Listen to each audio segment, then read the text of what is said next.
Hello and welcome to the Sims book tag.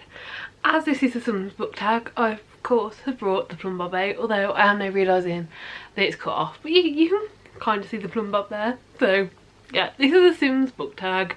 I've got my plum bob out for it. There are 10 questions and I'm just going to go through them and answer them. And that's it. It's as simple as that. So let's just start answering them. Question number 1. The original Sims. The best author debut. This just has to be Lady of Darkness for me. The fact that this is a debut and this is the author's first book is absolutely insane. This series as a whole was my favourite series of 2023, and like they were all just absolutely amazing, and book 1 set it all up so good. I started reading it and I was sucked in, I was hooked. It was really great.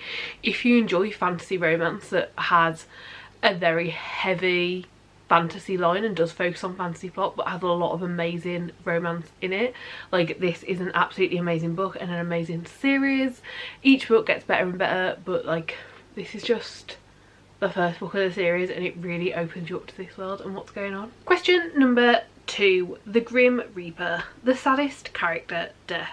So this would be a spoiler, obviously, so I'm just going to hold up the book and just say, if you know, you know, but I'm not going to say anymore because I'm not going to spoil it. Question number 3.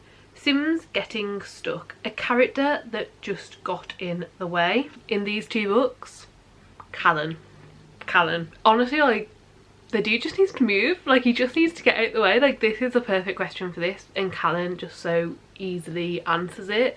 He is like the definition of like, just let people figure out their own shit and not everything's about you, and he really just got in the way. So yeah, these two books and Callan. Question number 4.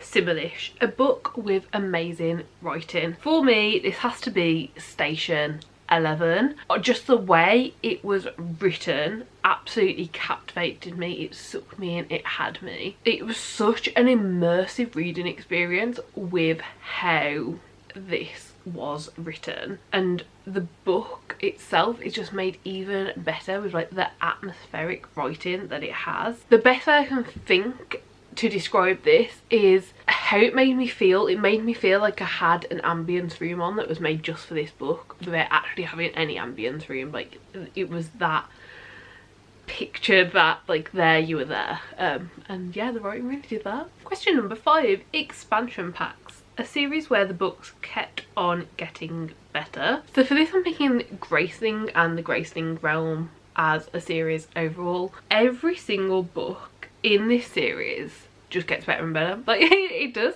but it gets better in a way where you can see every time you pick up the next book it's even better than the one previous, but it doesn't take anything away from the one previous. And rereading this series, each book is still just as amazing. The progression between books 1 and 4 is absolutely insane. Like, it's so different but like just works so well, and there's now book 5 that I haven't even read yet, so I can't wait to see how that one adds to this as well. Question number 6.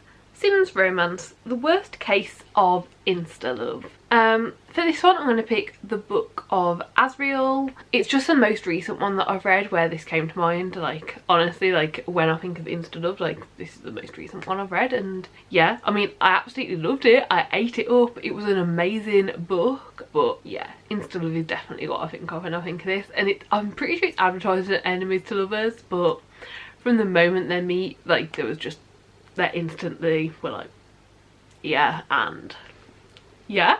Yeah, there's nothing else to say, is there really? I mean, I think it was good. It was great. But it's definitely that. Question number 7. Cheats. A book that was entirely unrealistic. For this I'm picking As Good as Dead. This is the 3rd book in the A Good Girl's Guide to Murder series. A lot of people say that book 1 is unrealistic, but as someone who went to college where like EPQs were a thing and knows how it's just like no supervision, no nothing, you just get on with it, like I felt book 1 was fine. Like I got how we could get there, but by the time we got to book 3, no, just no, none of this was happening. Our characters didn't even act like themselves. Like, our characters were not the characters we met in books 1 and 2, and I am someone who does fall into the camp of let's just pretend that book 3 never happened and pretend that book 3 doesn't exist, because it's just, yeah, not it. Question number 8 needs fulfillment. A character who made all the wrong decisions. Mare from Red Queen, mainly in this first book, book 1 being Red Queen. Everything she was doing, I was just like, no, why are you doing this? It wasn't making sense for what we wanted to do, and she just keeps putting herself in these weird sticky situations where, like, yeah, okay, it does get better, we do figure this out, but for a lot of this first book it was just like, why are you doing this?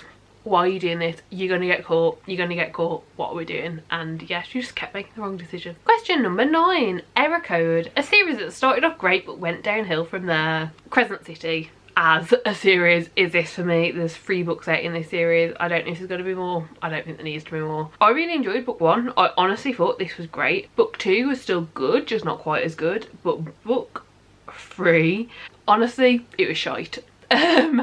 Perfectly honest. And I think the worst part was it was so bad and so unexpectedly bad that I was honestly in denial the entire time that I read it, and for quite a while afterwards, like, I thought it was bad, like it was worse, but I kept making myself think like, no, it wasn't that bad, it wasn't that bad. It really was. According to Goodreads, I gave book 3 of this series a 4 stars. I don't see a way that I would read it now and it would get anywhere near that. So yeah, in my head when I think of book 3, I'm like, oh, that's like a 2-star book. Like, I did not like it, and according to Goodreads I gave it 4, so do that what you will. But Crescent City as a series is just, why? I do have my own theories, but we'll leave that for another time. I do think I know why, but might be me being a bit too judgmental, so we'll just leave it. Question number 10, the final question, is The Sims Vortex, a book/series that completely engrossed you. And this for me is a series, and that series is Murderbot. Book 1 of the series is All Systems Red, and the series is called The Murderbot Diaries, and I just couldn't stop. Once I picked one up, I could not stop. I had to keep reading, I had to know more. I wanted every single story. Every single adventure that we go on with Murderbot throughout this whole series is amazing in its own way. The way we will learn about the world and get a grasp on what's going on and like slowly learn stuff over time, but also you don't really need to be slowly learning stuff over time because the stories are kind of self-contained but not completely. I don't know, like, it's just great. I've currently read every single book that is out in this series, and if any more come out I will continue to pick up every single one that there is. I want to spend as much time in this world and with Murderbot as I can, so yeah, that's that. So these here are a very unstable wobbly pile of books that fulfilled the answers to these questions. I really hope that you enjoyed the tag. I thought this was a fun one to do. I love The Sims. Like, if there's one game that I still play, you know, a few times a year, it is The Sims. Sims is